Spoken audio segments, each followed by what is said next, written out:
A sloth, a donkey, and a curious human. Send a prompt and see what they're doing. One hits record with a question on his mind. Two brothers pick it up, see what they find. Corn takes his time, Herman's got the facts. Back and forth, they never hold back. My weird prompts, come on in, that's where we begin. My weird prompts, glad you're here.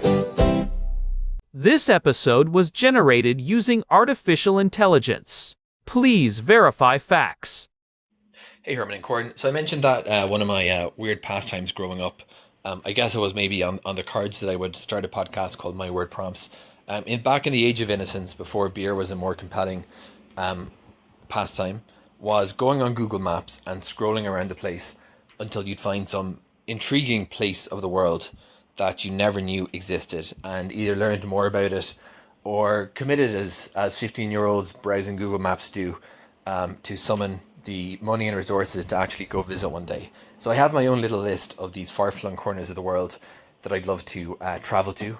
Maybe I'll have a second run as an explorer, but one of those is the Diomede Islands. Most people, I think, are aware that the US and Russia come pretty close. Russia is absolutely colossal. I'm always amazed by just how big the territory that Russia has is. Like, it stretches all the way over into Asia. It's bordered, with China on the east of it. But how close they actually come is so close that you could, if it weren't for the geopolitical pressures of the world and the fact that Russia and the US have a testy relationship, one could walk between Russia and the US. It would have to be frozen. That's another caveat I should have mentioned. But you could either do that or sail a boat. If it weren't frozen. It's that close. And these communities, so there's two of them, these Diomede Islands, and you have Little Diomede belonging to the US. It's part of the state of Alaska. It has, I'm just reading my show notes here, small Inuit community, and it's inhabited year-round. And then you've got Big Diomede belonging to Russia. It is uninhabited except for a Russian border presence. I have no idea what that actually means. Uninhabited except for a Russian border presence? Is it automated? But it's basically a military base. What I find just totally remarkable about these communities, whenever you come across them, when you take somewhere like the US and you hear that the federal government is committed to delivering post to citizens wherever they may be in the US, or collecting ballots from them, you kind of think, well, that means some guy's going to have to drive to some distant farm somewhere in rural Ohio and collect the ballot from our former cranky listener, Jim from Ohio, if you remember him. And that's kind of the image you have in your mind. But some of these places that they have to actually deliver resources to it's a logistical mission.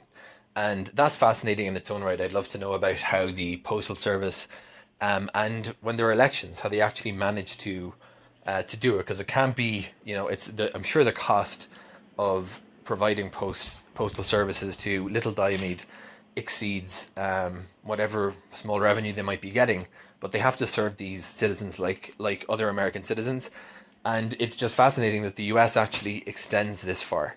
I'd love to know as well, Herman and Corn, there's two other topics about the Diomedes that would be noteworthy. One is that they're only 2.4 miles apart, but the international date line runs between them. So one of them is actually a full day ahead of the other. And this comes back to our discussion about borders, which we've talked about, that the concept of a modern border is fairly new in terms of being a very fixed and precise area. And I always wonder when you have an international border, technically the Russian-US border falls between Little and Big Diomede. How would you know if you were going out with a little, whatever watercraft you could muster up in those parts? How far could you go until someone in Russia says, "Hey, you're approaching our territory"? Like when you have states that share a maritime border, especially one so proximate, how does that work in practice? I mean, I could ask the same question about Israel and Egypt at Taba, and I think they literally stick out buoys. I think buoys is an alternative pronunciation for that word. Anyway, Herman and Corn, let's talk today about life in the Diomedes. How long have these been inhabited, and anything else interesting to know about them? Two islands, 4 kilometers apart. You could walk between if it weren't for geopolitical pressures, and which are technically Russia and the US. You can look into Russia from the US and Russia and vice versa if you go to the Diomedes. Imagine standing on a rocky, wind-swept shoreline in the United States. You are bundled in layers of Gore-Tex and wool, squinting against a biting subarctic breeze. You look across a narrow stretch of grey, churning water, and there, just 2.4 miles away, you see another country. But it is not just another country, it is another continent, and quite literally, it is tomorrow. That is the daily reality for the residents of the Diomede Islands, tucked away in the center of the Bering Strait. Today's prompt comes from Daniel, who is fascinated by the surreal geopolitical and chronological boundary that separates these two jagged rocks. Herman Poppleberry here, and corn, I have to say, Daniel has hit on one of my absolute favorite geographic anomalies. This is a place where the abstract lines we draw on maps, the ones that define empires and time zones, become physical, tangible barriers you can see with a pair of binoculars. We are talking about Little Diomede, which belongs to the United States, and Big Diomede, which belongs to Russia. They are separated by only 2.4 miles, or about 3.8 kilometers. To put that in perspective, that is less than the length of a brisk morning walk. Yet those 2.4 miles represent the gap between two superpowers and a 21-hour time difference for most of the year. It is the ultimate so close yet so far scenario. It really is wild. Daniel mentioned being intrigued by the logistics and the history, and honestly, so am I. When you look at a standard war map of the world, the Bering Strait looks like this massive, frozen gateway between the east and the west. But when you zoom into the Diomedes, the scale becomes incredibly intimate. You have the village of Diomede on the American side, which is essentially a cluster of buildings clinging to the side of a steep cliff, looking directly at a Russian military installation on the other side. Herman, let us start with the why of it all. Why are these two rocks in the middle of one of the most treacherous stretches of water on Earth so significant? To understand their significance, we have to go back about 20,000 years to the peak of the last ice age. These islands are the rocky remnants of the Bering Land Bridge, or Beringia. Back then, the sea levels were hundreds of feet lower because so much of the Earth's water was locked up in massive glaciers. You could have walked from what is now Siberia to Alaska without ever getting your feet wet. As the world warmed and the ice melted, the bridge was submerged, leaving only the highest peaks poking out of the water. Those peaks are the Diomedes. So they are essentially the last dry bits of a lost continent. Big Diomede, which the Russians call Imaklik or Ratmanov Island, is the larger of the two, covering about 11 square miles. Little Diomede, or Ignaluk in the native Inupiaq language, is much smaller, only about 2.8 square miles. They sit almost exactly in the center of the Bering Strait, which is the only link between the Pacific and Arctic Oceans. Because of that strategic position, they became the natural choice for the border when the United States purchased Alaska from Russia in 1867. The Treaty of Cession specified that the maritime boundary would run exactly halfway between the two islands. And that line is not just a political one, it is also where the international date line makes a sharp, jagged turn to fit between them. We actually touched on the complexities of global timekeeping back in episode 734 when we talked about universal coordinated time, but the Diomedes take that to a literal extreme. If you are standing on the shore of Little Diomede on a Monday morning, you can look across the water and see Big Diomede where it is already Tuesday morning. They are often called Yesterday Isle and Tomorrow Island.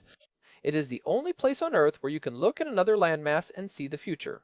And you mentioned the time difference. It is usually 21 hours, not 24. This is a common point of confusion.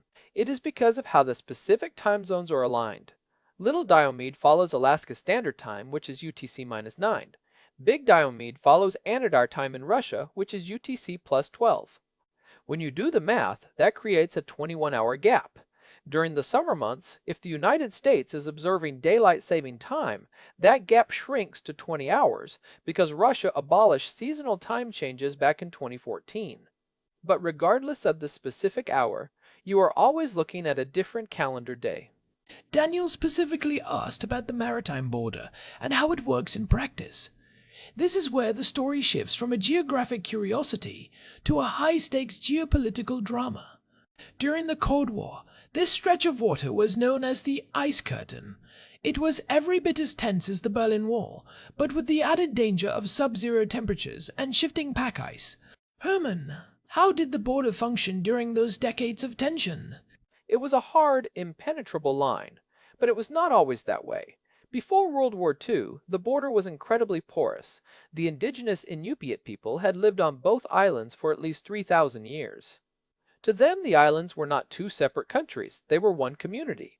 They traveled back and forth constantly by Umiak, those traditional skin-covered boats to trade, to hunt walrus and whale, and to visit family. They shared a single dialect and a single culture. But in 1948, as the Cold War began to freeze global relations, the Soviet Union decided to militarize Big Diomede. And that led to one of the most tragic and overlooked chapters of the Cold War. The Soviet government forcibly relocated the entire native population of Big Diomede to the Russian mainland, specifically to the Chukotka Peninsula. They wanted the island cleared of civilians to make room for a secret military base and a weather station. Families were literally ripped apart overnight. People on Little Diomede watched from their windows as their relatives were loaded onto ships and taken away. For decades, they had no way to communicate. No phone calls, no letters, nothing. The border became a wall of silence. That silence lasted until 1987, when an American long-distance swimmer named Lynn Cox performed a feat that seems almost impossible. She swam from Little Diomede to Big Diomede in 40-degree water that is 4 degrees Celsius, wearing nothing but a swimsuit, goggles, and a cap. It took her 2 hours and 6 minutes. It was a massive symbolic gesture of peace during the Glasnost era. Mikhail Gorbachev and Ronald Reagan both praised her for it when they signed the Intermediate Range Nuclear Forces Treaty in Washington later that year. Gorbachev famously said, "She proved by her courage how close to each other our peoples live." It was a beautiful moment, but as we stand here in February of 26, that closeness feels very different. With the ongoing tensions between the West and Russia, the ice curtain has effectively descended again. Big Diomede remains a restricted military zone. It has no permanent civilian population, just Russian border guard units and technicians operating sophisticated surveillance equipment. It is essentially a giant ear for the Kremlin, monitoring every ship and aircraft that moves through the Bering Strait. On the other side, Little Diomede is a vibrant, if very small, American community. There are about 80 to 100 people living there year-round in the city of Diomede. And Daniel's question about logistics is spot on, because living there is a masterclass in human resilience. Let us talk about the mail, because that is a fascinating rabbit hole. Corn, how do you think a letter gets to a place with no roads, no harbor, and no airport? It sounds like a riddle. The island is basically a steep, rocky mountain jutting out of the sea. There is no flat land for a runway. For a long time, the solution was ingenious but terrifying: the ice runway. During the winter, when the sea ice was thick enough, the villagers would clear a landing strip on the frozen ocean. Bush planes from Nome or Wales, Alaska, would land on the ice to deliver mail and supplies. But as the climate has shifted, the sea ice has become increasingly unreliable. It freezes later, thaws earlier, and is often too thin or too ridged to support a plane. The ice is no longer a dependable bridge, so the United States Postal Service had to pivot. Today, the mail is delivered via a weekly helicopter service. The contract is currently held by Pathfinder Aviation, and they fly a twin-engine helicopter out of Nome. It is one of the most expensive and difficult mail routes in the entire world. The federal government subsidizes this heavily because, as a recognized United States city, Diomede is entitled to universal service. But weekly is a loose term. If the fog is too thick, or the winds are gusting at 60 miles per hour, which happens constantly in the Bering Strait, the village can go 3 or 4 weeks without a single delivery. Think about what that means for the residents. If you order something online, you aren't looking at 2-day shipping, you are looking at, whenever the weather clears, shipping. And it is not just Amazon packages. It is medicine, fresh produce, and critical engine parts for the snow machines and boats that the community relies on for survival. When the helicopter finally hums over the horizon, the entire village knows. It is the lifeline. And the logistics of voting are just as complex. Daniel asked about elections. The Alaska Division of Elections treats Diomede as its own precinct, Precinct 39510, Because of the remoteness, they use a by-mail system for many things, but for general elections, they still try to maintain a physical polling station at the school. The ballots have to be flown in by helicopter. If a storm hits on election day, the poll workers might be stuck there for a week. There have been years where Diomede's results were among the last in the nation to be tallied because the ballots were literally weathered in on a rock in the middle of the ocean. It is a testament to the commitment to democracy, honestly, and the governance of the island is unique too. You have the city of Diomede, which is the municipal government, but you also have the native village of Diomede, which is a federally recognized tribe. They work together to manage everything from the power plant, which runs on diesel that has to be pumped up from a barge once a year, to the water system. Let us talk about that water system for a second, because it is a perfect example of the extreme logistics Daniel is interested in. There are no wells on Little Diomede because the island is solid granite. During the summer, they collect runoff from a mountain spring and store it in a massive tank, but in the winter, that spring freezes solid. The village has to ration water carefully. Most homes do not have indoor plumbing in the way we think of it. They use a honey bucket system for waste, which is then disposed of in a designated area. It is a rugged, difficult way of life that requires a level of communal cooperation that most of us can't imagine.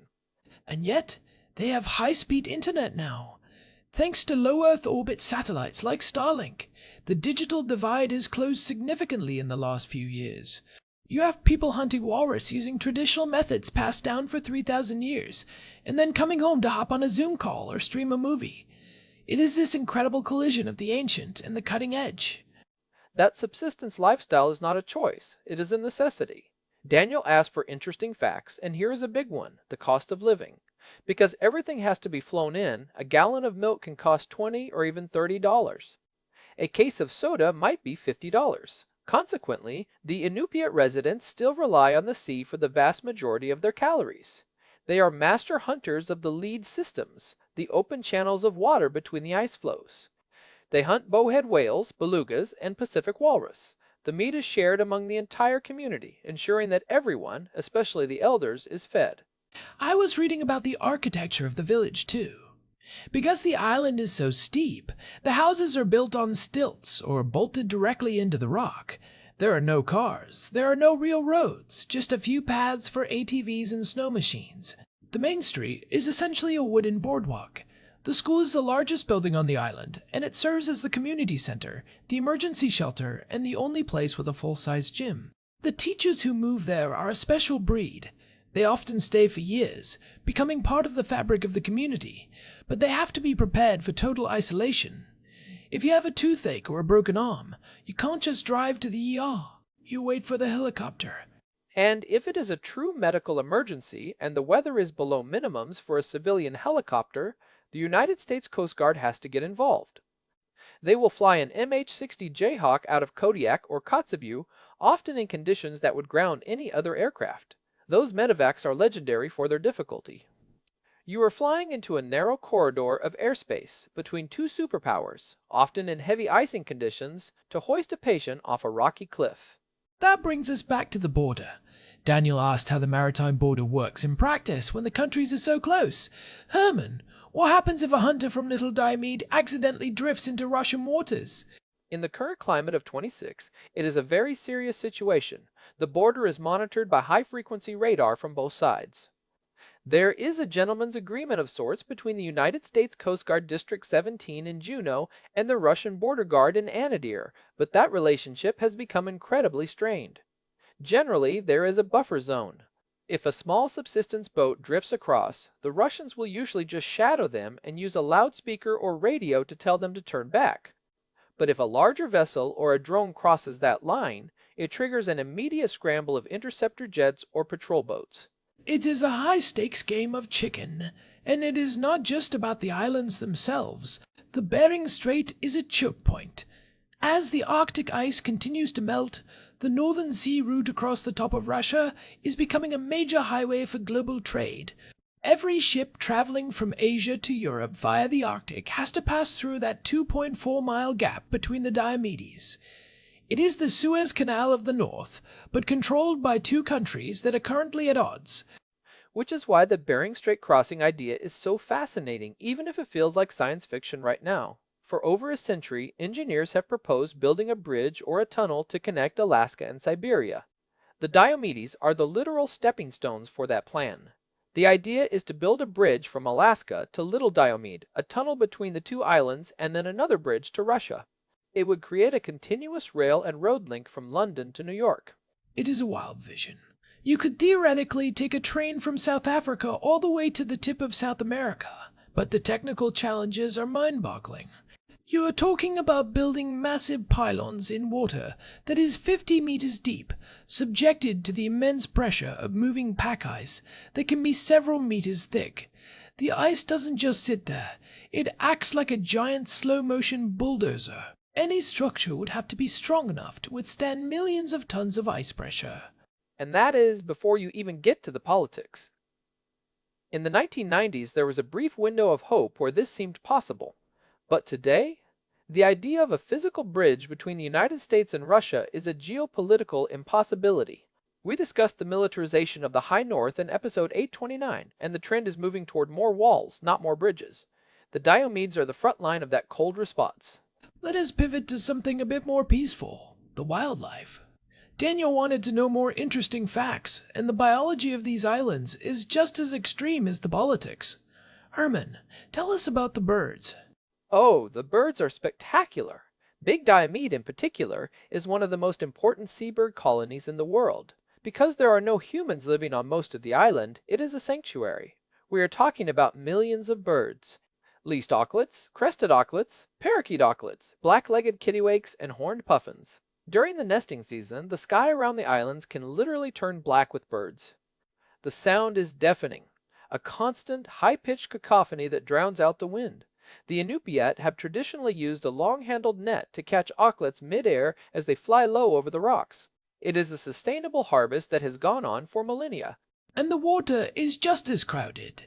The Bering Strait is a migratory highway for marine mammals. Every spring and fall, the entire Pacific population of Pacific walrus, about 200,000 animals, moves through this narrow gap.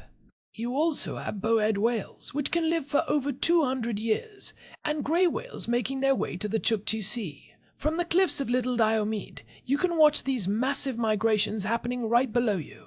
It is one of the greatest natural spectacles on the planet, and it is happening right in the middle of a geopolitical flashpoint. It is that juxtaposition that makes the Diomedes so haunting. You have this ancient rhythmic cycle of nature, the birds, the whales, the ice, and then you have the jagged artificial reality of the border. You have a Russian soldier on Big Diomede looking through a thermal scope at an American teenager on Little Diomede who is probably just trying to get enough signal to upload a video to social media. It really puts our normal lives into perspective. Daniel's interest in the logistics of federal services really highlights how much we take for granted. We expect the mail to show up. We expect to be able to drive to a polling place. We expect a hospital to be 20 minutes away. On Little Diomede, none of those things are guaranteed. Everything is a struggle against the elements. And yet, if you talk to the people who live there, many of them wouldn't want to be anywhere else. There is a profound sense of belonging. They are the people of the center. They aren't at the edge of the world, they are at the center of their world. Their history is written in the rocks of those islands. Even the relocation of the Big Diomede population hasn't erased the connection. There are still efforts to reunite families and preserve the specific Diomede dialect of Inupiaq, which is distinct from the mainland versions. Before we wrap up, I want to mention one more weird fact for Daniel. Because of the international dateline, if you were to travel from Little Diomede to Big Diomede, you would technically be traveling back in time if you went east, or forward if you went west. But because they are so close, you could theoretically celebrate New Year's Eve on Little Diomede, wait 21 hours, and then... Wait, no, I have that backward. Ha! It is easy to get turned around. If you are on Big Diomede, you are in the future. So you could celebrate New Year's at midnight on Big Diomede, then wait a few hours, walk or boat across the 2.4 miles to Little Diomede, and you would be back in the morning of December 31st. You could celebrate the entire New Year's Eve countdown all over again. You get 2 cracks at every holiday. That is the ultimate time traveler's hack. Though, as you said, trying to walk across that ice bridge today would likely result in a very long stay in a Russian detention center, so maybe don't try that at home. Definitely not. The ice itself is also a deterrent. It is not a smooth skating rink. It is a chaotic jumble of pressure ridges, huge blocks of ice that have been crushed together by the currents and forced upward. Some of these ridges can be 30 feet high. It is a labyrinth of jagged white glass. Walking across it is a slow, grueling process of climbing and crawling. It is one of the most hostile environments on Earth. It is a place that demands respect. Whether it is the respect for the sovereignty of a border, the respect for the power of the Arctic climate, or the respect for the resilience of the people who call it home. Daniel, thank you for this prompt. It really forced us to look at how the abstract parts of our world, time and borders, interact with the very real parts, rocks, ice, and survival. It is a reminder that geography isn't just about maps. It is about how we live, how we connect, and how we define us versus them. The Diomedes are a tiny stage where the biggest themes of human history are still being played out every single day. If you want to see what this looks like, I highly recommend looking up satellite imagery of the islands. Seeing that tiny cluster of buildings on Little Diomede against the vastness of the Bering Strait is truly humbling. And if you're interested in more about how we manage these remote edges of the world, check out our archive at myweirdprompts.com. We have over 800 episodes, including deep dives into the history of the Arctic Council and the science of the International Dateline. You can also find us on social media or email us at show@myweirdprompts.com. We love getting these kinds of deep dive questions. Daniel, we hope this satisfied your curiosity about Yesterday Isle and Tomorrow Island. And if you enjoyed the show, please leave us a review on Apple Podcasts or Spotify. It really helps other curious minds find us. It makes a huge difference. Thanks for listening, everyone. This has been My Weird Prompts. I am Corn. And I am Herman Poppleberry. We will catch you in the next one. Goodbye. Goodbye. This episode was generated using Gemini Flash 3. Text-to-speech engine was Chatterbox. Thanks for listening to our show, My Weird